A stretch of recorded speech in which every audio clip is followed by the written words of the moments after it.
Hey, yeah, we in the front row and it's so live. Shout out to in the front row. You'll see some of those highlights from Montrez and everyone throughout their Hey, drilling. baby, front row the best. Now we in the front row. Hey, hey, thank you for tuning in to the show. Appreciate Now you we live ballin' and show on the you world. already know. Keeping on Hey, it's James going Jackson. down. Everybody so hype. High school to the pros. Now we in the front row. Now we in the front row. Yeah. Back to the Now ship. you in the front row. How does Let's it go. feel? Feels good, you know. I ain't Bro, seen when you it's in a so while. live, got the best view, VIP courtside. man, I'm hurt, but I'm It's happy. going down, You know, I feel everybody like a so champ. hype. High Of course, school you to know. the pros, now we in the front row. Hey, hey, thank you for tuning in to the show. Hey, hey, now we ballin', homie, you already know. Hey, it's going down, everybody so hype. High school to the pros, now we in the front row. What's up, yo? Welcome to the In the Front Row YouTube channel. We are back for another show. My co-hosts are with me. I have Shireen, Josh, and Fredo returning this week. And we have a special guest co-host joining us today, DJ Mwepo. DJ, how you doing? Feeling good. Happy to be here. Alrighty, guys, we have a lot to talk about, so we are going to jump right into it because despite The Last Dance being over and concluded on ESPN, some players in the documentary did not feel great about how they were played, including Horace Grant, and we saw Fredo report this past week, alongside articles of Horace Grant's negative response to The Last Dance, calling it really not real, saying a lot of quotes on radio interviews this week, including Michael Jordan accusing Horace Grant of spilling secrets to the author of the Jordan Rules, Sam Smith. Grant denied that, as well as saying Michael Jordan was a bully in the locker room. There's a lot to get into, but I want your guys' initial reaction to Horace Grant's comments over the past week about The Last Dance. Does this change your mind about the documentary? I guess we'll start with you, Fredo. Well, it does, of course, because this documentary, I mean, we all thought it was going to be about The Last Dance, the last season that MJ and the whole squad won their six total championship. But then you look at credits. You look at executive producer Michael Jordan. We knew that he had the last input on what got on. There's a lot of dispute as well, saying that there's a lot of clips from other players saying other stuff that got cut off. That MJ said, no, we're not going to have this on the documentary. And of course, this is all about MJ. This is because everyone said, and the reports came out, that in 2016, right after LeBron James beat the 73-win team of the Warriors, he agreed to finally do that documentary. ESPN has been chasing Michael Jordan for a few years now. And until 2016 in June, when LeBron won his championship with the Cleveland Cavaliers, that's when he agreed to finally do it. Why? I wonder why. We'll talk about that a little later. Shireen, you want to jump in here? Your reaction to Horace Grant's comments? Well, I guess it wasn't the last dance, it was the last word. And, we talked at length to Craig Hodges, who had the same exact sentiment as Grant. And you wonder why people so pivotal to the team, like Craig Hodges and Horace Grant, you never saw them on the documentary. And we were one of the first ones to get,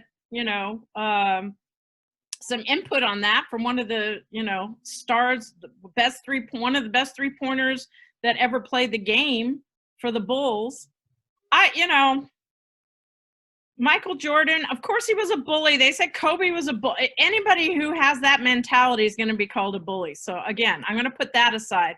But I think what got them the most was that their grandchildren are watching this show, and then they find out they were all doing cocaine.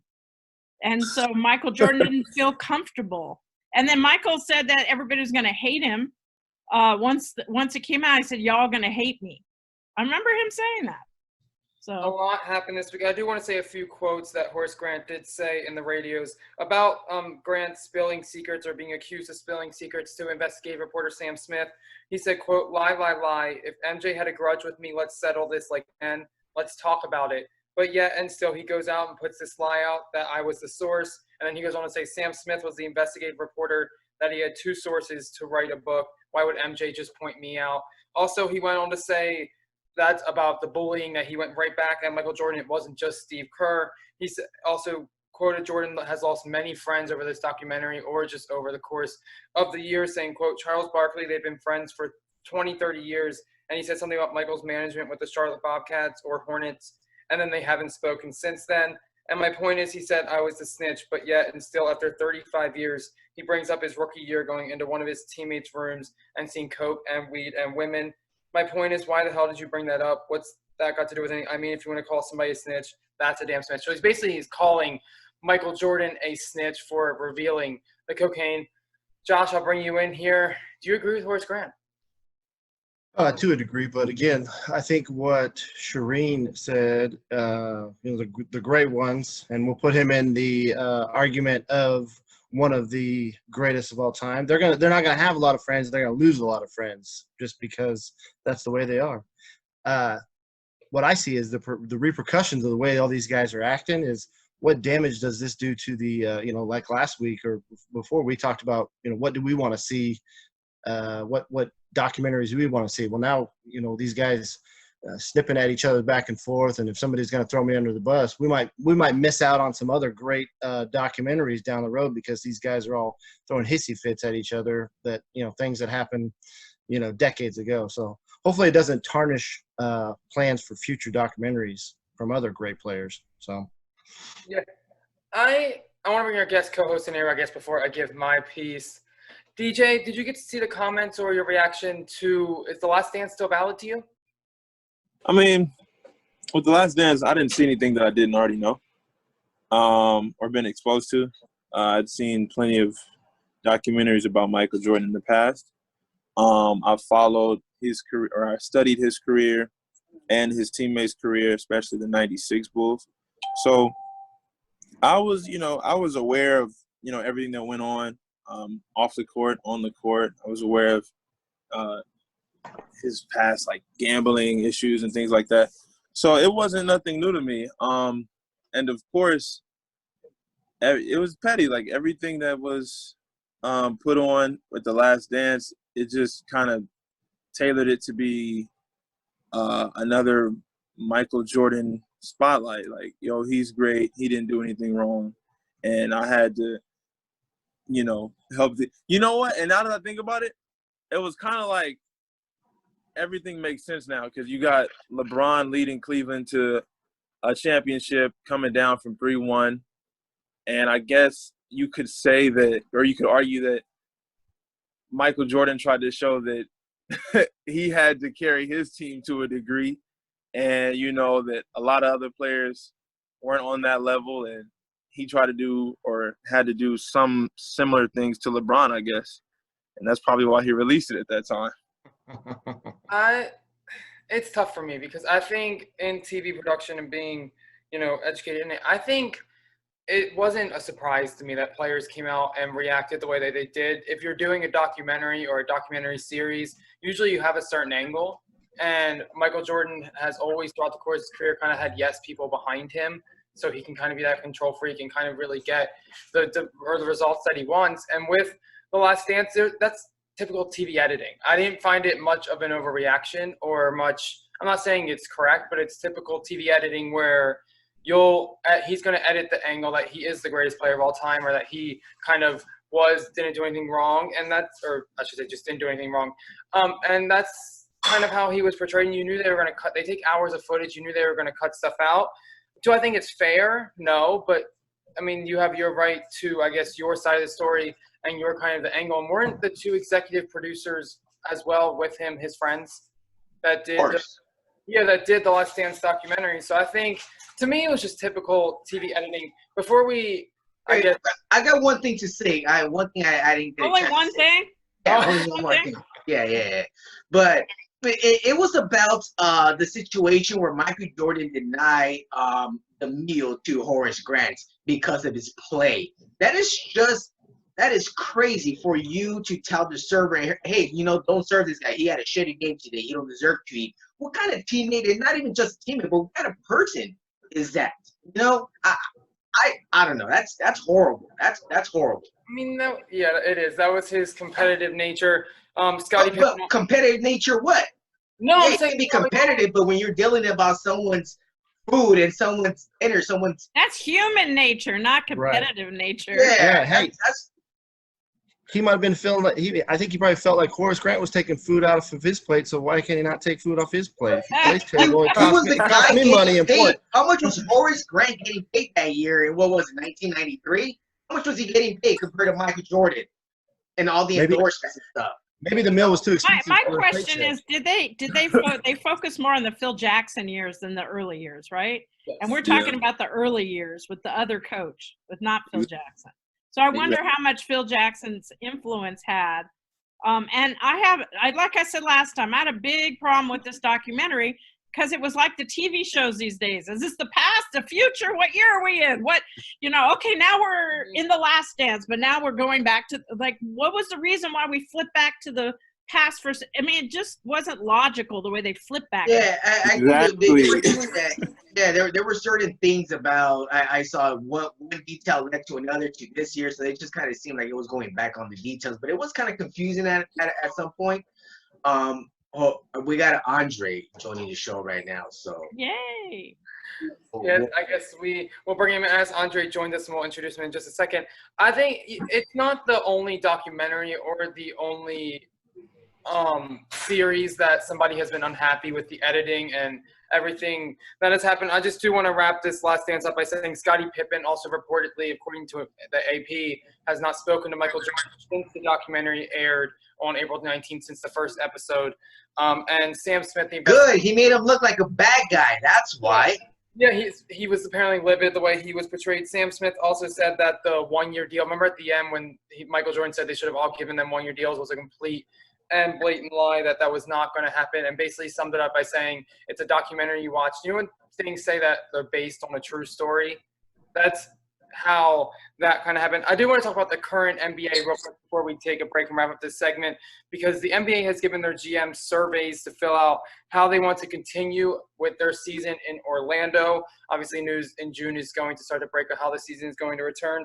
In the survey, they have options to vote. It is not the end-all, be-all, or majority wins. It's just to kind of get a census of going straight to the playoffs and doing a 16-team, 7-game playoff series. They also have options for a 72 or 76-game season and different playoff seeding in the surveys. So if the NBA does continue their season in Orlando like they're reportedly supposed to, what do you guys think is the best way for the NBA to continue? Well, I mean, I've always said Vegas was better.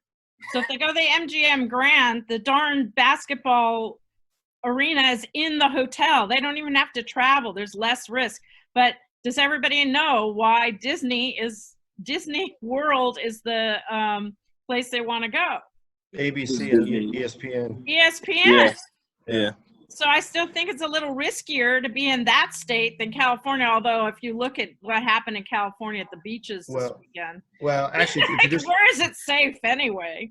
I just read it real quick on it. They have all the facilities there because I've been to that Wild World of Sports, and they've got cool, facilities and plenty of facilities and places for them all to stay. But that one thing they were talking about was there's been fewer cases in those counties right around there than compared to Las Vegas. So I think that's part of why they're going that direction. But I say figure it out. The people of the world need something back in sports that's a little bit normal. So figure it out is what I say. Make it happen.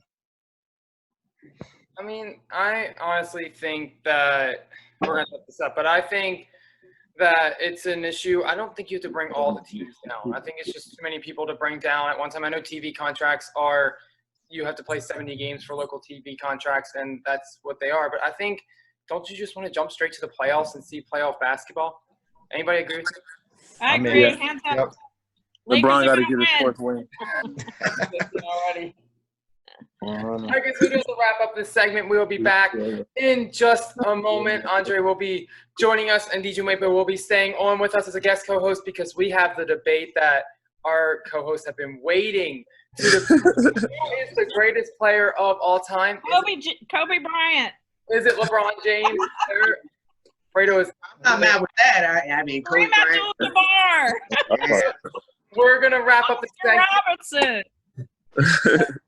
That's what we're gonna debate when we come back. See you in a moment. Thank you, go. Subscribe on YouTube. Subscribe, guys, right now. Do it right now. Click it. YouTube.com/in-the-front-row. Click subscribe. Right now, like, we click. only need 96 and we're at 1,000. Literally, Nice like right there. Yeah. There it is. Click it right now, guys. We're getting Click there. it. Go subscribe. Click it right now. Click. Subscribe. To see Right Fredo now. and I debate. Right You don't now. want to miss Subscribe. that. Yeah, Like- subscribe right now, guys. Subscribe. Do it. We'll see you next week at 7:30, guys. Till next time. VIP courtside, ay, it's going down. Everybody so hype. High school to the pros. Now we in the front row. Hey, hey, thank you for tuning in to the show. Back to the In the Front Row YouTube channel. My co-hosts are with me as well as our guest co-host DJ Moipo. And guys, we have a debate that has been going on for years, but we're going to tackle it here on In the Front Row because I have some very strong supporters of each side.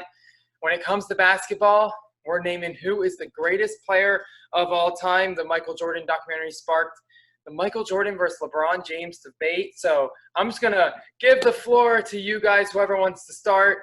Explain your side. Michael Jordan versus LeBron. Who is better? I think Fredo needs to go first. Yeah, DJ Fredo. can chime in, and then we'll all go out. No, I'll wait. I'll let someone go by first. No, Fredo, you're the plaintiff here for LeBron James. So we're going to let your side of the case go first. I'm the judge here. Go ahead. All right, guys. Well, of course, my name is Fredo. Just want to let you guys know who you guys are talking to right now. And as well, the conversation that everyone always talks about is who is greater, LeBron, Michael Jordan. They throw in Kareem, Kobe, Magic, Bill Russell. There's so many names out there. But when we're talking about greatest of all time, you want to talk about, their trophies, accomplishments, or whatnot. It's going to be Kareem, maybe Bill Russell or whatnot, maybe Jerry West. But when we're talking about greatest of all time, it's only one player. Michael Jordan, everyone is on his side right now. We just finished watching The Last Dance, which is not actually named The Last Dance. It should be named Michael Jordan's documentary, Why I Made Myself the Best. But, if we all take it to this day, guys, let's all rewind ourselves and go back to April 13th, 2016. What happened on April 13th, 2016? Yeah, we know that Kobe Bryant ended his career. He scored 60 points to beat the Utah Jazz. But that very same night, another thing happened, another record-breaking, which was the Warriors winning 73 games. Entering that playoff season right there, we all knew that the Warriors were the favorites, Vegas favorites, over the Cavs, over so much.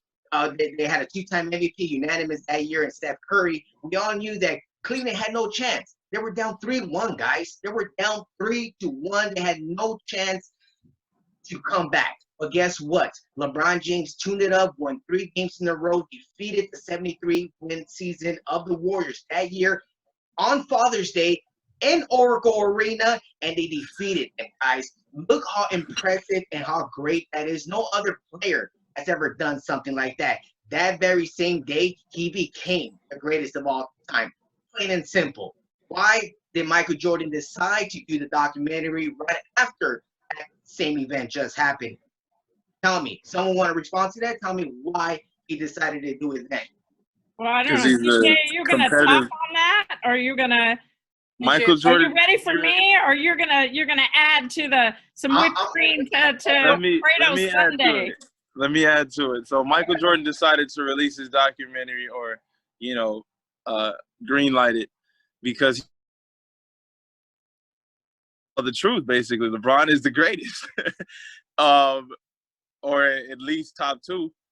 But yeah, Michael Jordan's a competitive guy, and he don't want to lose his spot as the best. Unfortunately, he played against a lot of players that just weren't on that elite superstar level that so many players are now in this era. The 90s was a magical era, not just for basketball, but for a lot of entertainment. However, players have gotten better over time. The game has changed. It's a faster pace. We shoot more threes. It's a lot more to guard than just, protecting the paint. And, that's basically it. That was the go-to defensive scheme, I believe, in the 90s, was just guard the paint, because there weren't really any prolific shooters that could, handle the ball like that. Basically, you just wanted to stop the corner 3, and that's it. So I think that in LeBron's era, there are far better players, and he has been consistent. I mean, he could win MVP basically every year. They haven't because, no one's going to give him, like LeBron, 10 MVPs. But, yeah, I mean, I feel like he's definitely surpassed all expectations placed on him. This is his 17th year, and he's still doing the same thing. Okay. My turn? Yep, Shereen, the floor is yours. Okay, so if you're going to look at rings, there's 67 players with more rings than him. 67 players. The top 10 are all Boston Celtics. And Bill Russell has 11 rings. Sam Jones has 10 rings. I mean, then there's a bunch of people you've never heard of. Robert Horry is the next person I'm aware of, and he has 7 rings with 3 different teams, and one of them were 3 consecutive rings. So Kobe has gotten 3 consecutive rings, right? Mm-hmm. Jordan did it twice. LeBron's at the end of his career. He's not going to have 3 consecutive championships.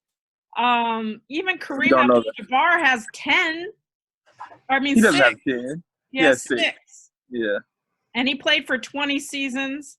So it depends, what you're looking at as far as the GOAT. Are we going to say it's a player that you can't win without? Because Jordan can't win if Scottie Pippen's not playing. It's a team sport. I get really tired of all this because for me, it's a team sport, and every decade has its own player that's really good for that decade. And to me, LeBron is this decade. But prior to that, Kobe, prior to that, Michael, prior to that, you know what I mean? I feel like Kareem and LeBron, they had the greatest impact on winning throughout their career. I feel like there's only been 2 players really in the history of NBA, at least that I'm aware of, that have led their team to the NBA Finals basically single-handed, and those are LeBron and Allen Iverson. So, I mean, he may not have had, no one's going to win 9 championships. That's not in a row, undefeated. You're not going to go 9-0. This is the NBA Finals.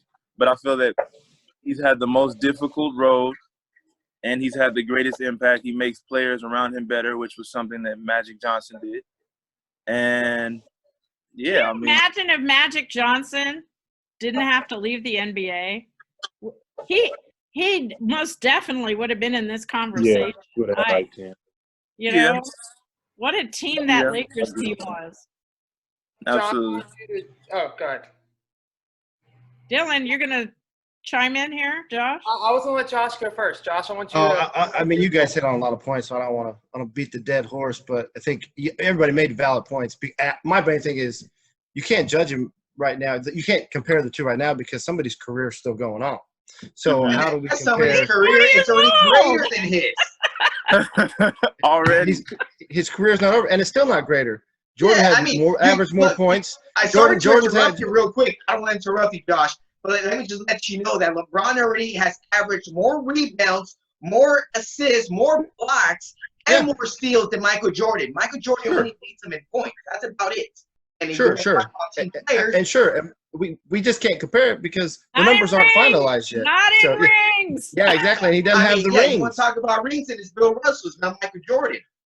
My thing was I was going to say to add to it, totally not to do. We're not talking about stats, but 20 years from now, LeBron's going to make a documentary that LeBron produces, and the same way that 20 years, I give him 3. 3 after the year right after his retirement. But at any rate, we're going to be having this discussion, 5-10 years from now. So it'll be fun. That's why he started filming it already this season. Exactly. Well, this is difficult as the judge here. It's a difficult question because obviously I don't want to say anything negative about LeBron James because I'm trying to get that wine video with him. So we love LeBron. No one said LeBron's a bad player. I'm just saying. The rings thing is big for me. Also, I do want to point out Michael Jordan averaging more points than LeBron James Who cares about points? Well, but it's impressive because the style was different back then. It was more defensive. If you look at the league now, it's a more offensive-prone league. The numbers are higher. The scores are If we higher. care about points, do we care about championships? Yeah, but it's just the scores are higher. Look. It was, a different game. I'm next. I'm coming at you guys right now. I'm coming. You're closing. Okay, Fredo, you go. All right, you close it up. Close it up. All right, look, plain and simple, guys.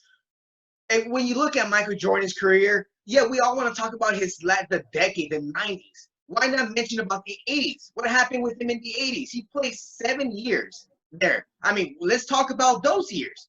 Why not Let's talk about it. He led the league in scoring multiple times. What was that? He led the league in scoring multiple times. LeBron didn't. I'm talking about championships. You guys want to bring up championships and great years. Michael Jordan had no great years. He got eliminated 3 times in the first round of the playoffs. Tell me how many times LeBron James got eliminated. Wait a minute, are you forgetting when LeBron was at the Celtics and Boston Garden and they had a little second round, third round. But that was in the second round, third round. He fell Second round, third apart. round. Look, you let me Completely know fell how apart. many times he got eliminated in the first round. I'm just going to sit here and wait, guys, okay? How many times he gets swept in the finals? Oh, That's swept the finals, though. twice. Who made 9 appearances in a row to the finals? I'm telling you, no, they broke the Okay, record I with- think yeah. I give you that one. I'll give you that one. No other First player time he has went to done the that finals, he besides was Bill 22. Russell when he played against high school students in the 60s. That's the only time he was able to do that. But when you talk about the greatest time that we have basketball, the greatest athletes right now, LeBron did that. And not just with one team. He did it with 2 teams, 4 times in a row. Who else has done that? Exactly. He went to the NBA Finals for the first time when he was like 22, 23. All right. Right. He was There's 22 that. years old, and he played the There's San that. Antonio Spurs. I'll concede. Exactly. I'll Hall concede of as soon Famers. as he goes and plays for a minor league baseball team, then he has my final vote. He's gonna go play some football. He's gonna go. Yeah, play that's with what he needs to go Cal. play. Yeah. I think he's going to Man, drink wine with Dylan. Well, I hope Being we put negative it on about the show. I can't do it. I guess the case is still open, guys. Who is No case is open. Hey, This case is not open. This case is closed since 2016 after the final. there's a lot of artists and rappers that speak about it. I mean, Nicki Minaj even spoke about or rapped about it in one of her songs. She thinks They can rap all they want. We all know the truth, guys. We know the truth. That's because they grew up with Michael Jordan. That's why. Yeah, right, guys. Step it up to the new year now. Looking at the team. it's hard to compare. Like Shireen says, those 2 different styles. Why don't we next time maybe we'll compare teams and who are the greatest teams of all time. Shireen will love that segment. Guys, she'll get in on that one. We're going to have to wrap this up. Let us know in the comments who you think is better, LeBron James or Michael Jordan. And we'll be back in a moment. LeBron James is, guys. LeBron. That's it. Well, but I want our fans to comment. They'll let us know. I bet you 80% of them are going to say LeBron. They have. Say whoever you want. It's a free world. You can say what you want. Well, right now it's a free It's world. hard for But me. please leave comments. Leave comments. Yeah, Emo. it's hard for me to choose one. As a judge, I'm staying partial. Guys, we're going to be back in a moment with our In the Front Row Spotlight. And we are back here in Los Angeles Morris Media Studios. Myself, Fredo Cervantes. And I just want to go ahead and, again, let you guys know, go get your laces, man. You got premium shoes. Every single pair of premium shoes need premium laces, guys. These are amazing laces. Perfect for kids, perfect for ballers, perfect just for style. Especially if we're in Los Angeles. Go get your laces at GetLacedLaces.com. GetLacedLaces.com. Use the promo code Fredo and get 25% off today. Code expires on the 31st of December, which we're only about 4 weeks away to the new year. Yep. So go ahead and pick up your laces. It's a perfect gift for the holidays, guys. GetLacedLaces.com. Promo code Fredo, 25% off. The In the Front Row YouTube channel. We have our In the Front Row Spotlight that we are introducing. And our first guest is musical artist Andre. Andre, welcome to the show. Tell our fans that are listening about your music and kind of your background, where they can find you. Well, my artist name is Andre4, Andre, number 4 altogether. You can find me on Instagram, Andre.444, 4 number 4s, and my music is actually out on all platforms. I just dropped the EP It's called 27 Club. Kind of inspired to just live on. You know, a lot of younger artists, a lot of younger people have been dying in general. So I just wanted to try to make music to, you know, tell people to live on. You know, 27 Club, you should want to get 27 and older, and then you should want to get to the 30 Club and the 35 Club. You know what I'm saying? That's kind of what the music is about. And my feel is just melodic and soulful, and you know, so I'm just trying to, you know, push that feel out into where I feel like it kind of is needed right now. So. Yeah, that's awesome. And what got you into music, or you wanting to make music for a living? Why don't you share? Shit, like low key, like bad times. I always did music, and I was playing basketball, and it kind of went south. And music was like an outlet that I could kind of, you know, release some pain from, and it kind of just started working out. So I just like kept going with it, kept finding ways for it to develop, and you know, over time, it just kind of, I'm at this point. Like, I mean, Andre sings some inspiring music, which is what caught my eye, especially when Nipsey Hussle passed on. So I was inspired. So when he talks about that, he's really talking about, you know, messages. He has messages that come through his music. So the song that we're going to play, what's the message in that song, Andre?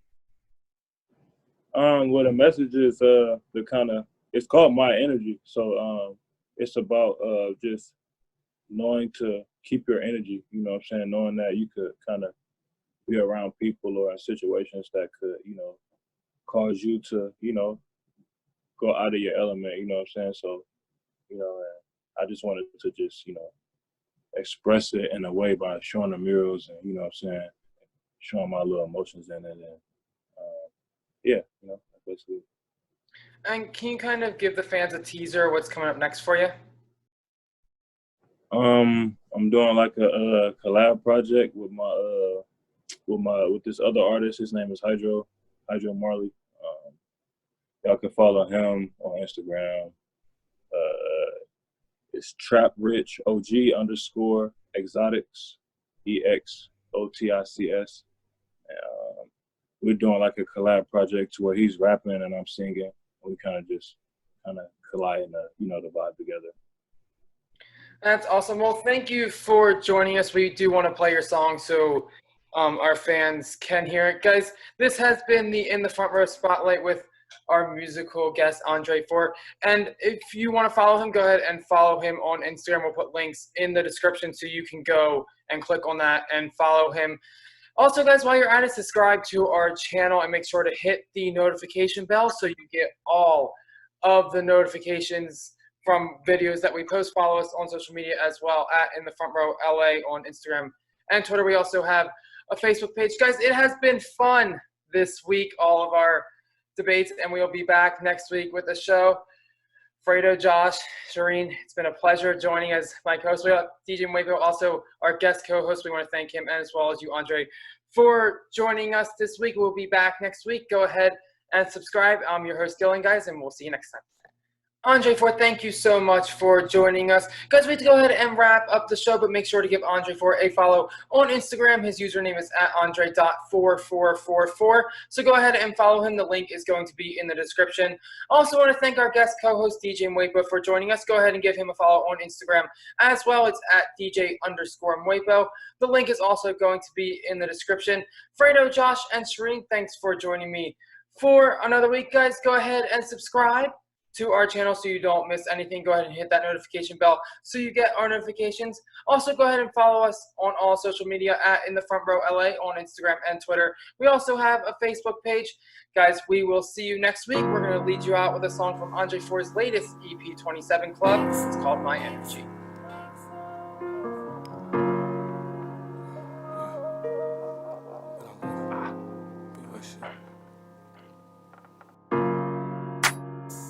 They just won't take me for my energy. They just won't take me for my energy. They just won't take me for my energy. Then once I'm gone, you gon' remember me. Then once I'm gone, you gon' remember me. They just won't take me for my energy. They just won't take me for my energy. You just won't take me for my energy. Then once I start, they try come into me.